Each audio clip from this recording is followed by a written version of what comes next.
Salut tout le monde, c'est Chrisifo pour une nouvelle vidéo. Cette vidéo elle est pour tous ceux et celles qui en ont marre d'hydrater leurs cheveux tout le temps, qui ont l'impression que leurs cheveux sont tout le temps secs et qui sont désespérés. Après cette vidéo, normalement vous n'aurez plus de problème. Je vais vous donner 5 conseils pour ne plus avoir les cheveux secs et pour avoir les cheveux hydratés tout le temps. Avant de commencer la vidéo, je vous invite à vous abonner si vous n'êtes pas encore abonné.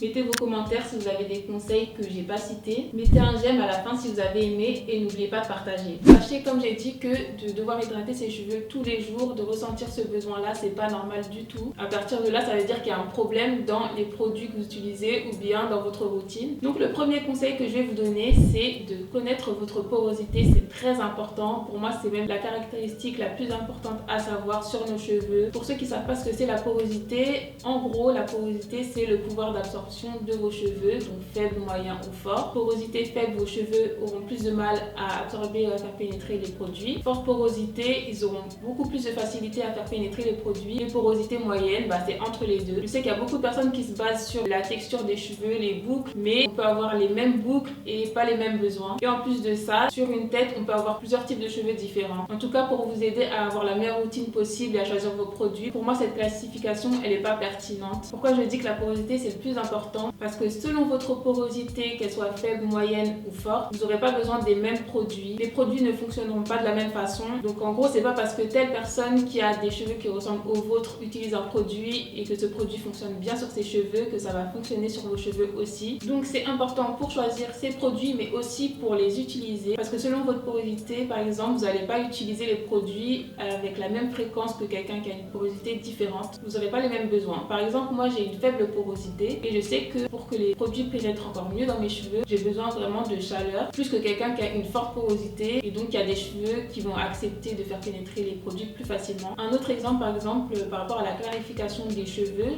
j'avais fait une vidéo dessus, si ça vous intéresse, je vous le mettrai dans la description. Et donc moi, avec mes cheveux à faible porosité, j'aurais plus besoin de clarifier mes cheveux plus fréquemment que quelqu'un qui a une plus forte porosité, parce que les produits vont rester à la surface de mes cheveux et donc j'aurais besoin de faire un grand nettoyage en fait. Donc c'est pour ça que la porosité permet en fait d'utiliser les produits de manière optimale et efficace. Deuxième conseil, bien choisir ses produits. Là on parlait de produits tout à l'heure avec la porosité. C'est bien de savoir utiliser les produits, mais il faut choisir les bons produits toujours par rapport à sa porosité. Donc là dans la vidéo, notre but c'est de bien hydrater ses cheveux et pour ça on aura besoin de produits hydratants. Donc tout ce qui est les crèmes, les laits, les masques hydratants. Déjà s'il y a écrit hydratant, vous serez sur la bonne voie. Ensuite il faudra aussi regarder les ingrédients. Ce qui va nous intéresser, c'est tout ce qui est à base d'eau, d'aloe vera. S'il y a de la glycérine, c'est bien aussi. Et au toucher, ça sera plus mouillé, on va dire, qu'un produit comme un beurre qui va être gras. Tout ce qui est glycérine, miel, ça va permettre d'attirer encore plus d'humidité dans vos cheveux. Et la consistance aussi du produit, elle est importante selon votre porosité toujours. Vos cheveux vont plus ou moins apprécier des produits légers ou un peu plus lourds. Moi, j'aime bien les produits à base d'aloe vera, par exemple. Dans ma routine, j'en mets pratiquement dans toutes mes étapes. Et si ça vous intéresse de créer vos produits ou de voir ce que j'utilise, je vous invite à aller voir ma vidéo où je fais 3 soins à base d'aloe vera et je vais vous mettre ça aussi dans la description et en haut. On a cité quelques ingrédients qui sont intéressants dans des produits hydratants, mais il y a aussi des ingrédients qu'il faut éviter parce qu'ils n'apportent pas grand chose aux cheveux et parce qu'ils contribuent à plus de sécheresse. Je pense notamment à tout ce qui est produits à base d'huile minérale, de paraffine, de pétrolatum. C'est les produits du genre les graisses comme Dax, la vaseline, la crème pink. Même si c'est vrai que de base c'est pas des produits qui sont destinés à hydrater les cheveux, évitez quand même parce que ça va pas vous aider. Mon troisième conseil, c'est de sceller l'hydratation parce que après que vous ayez utilisé vos crèmes hydratantes, votre lait, ça peut vous aider d'emprisonner l'hydratation que vous venez d'apporter à vos cheveux.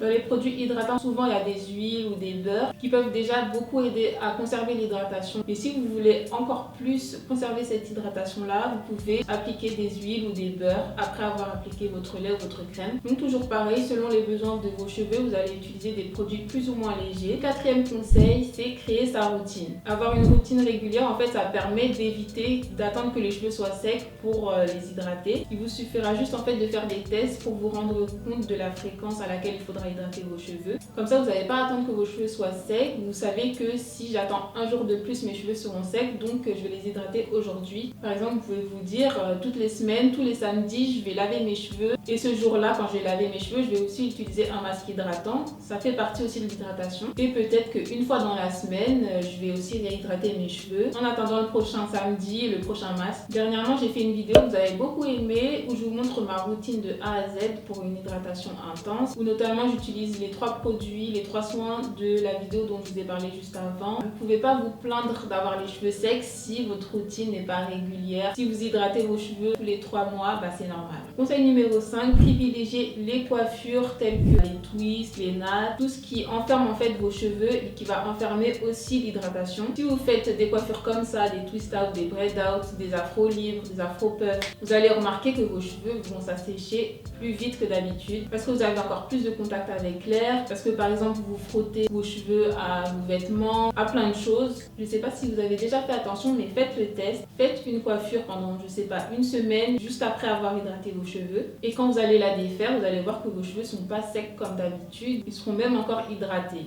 Et puisqu'on parle de protection, je vous conseille aussi d'utiliser une thé, un bonnet ou un foulard en satin pour dormir, pour éviter que vos cheveux frottent votre oreiller et que toute l'hydratation que vous aurez pris soin d'apporter à vos cheveux se retrouve dans votre thé d'oreiller. Donc pour ça, bien sûr, je vous donne rendez-vous sur chrissyfro.fr où vous pourrez choisir vos bonnets en satin. Ils sont faits main, je choisis les tissus moi-même. Donc faites-vous plaisir. Voilà, j'espère que mes conseils vous auront aidé. À la prochaine vidéo. Salut!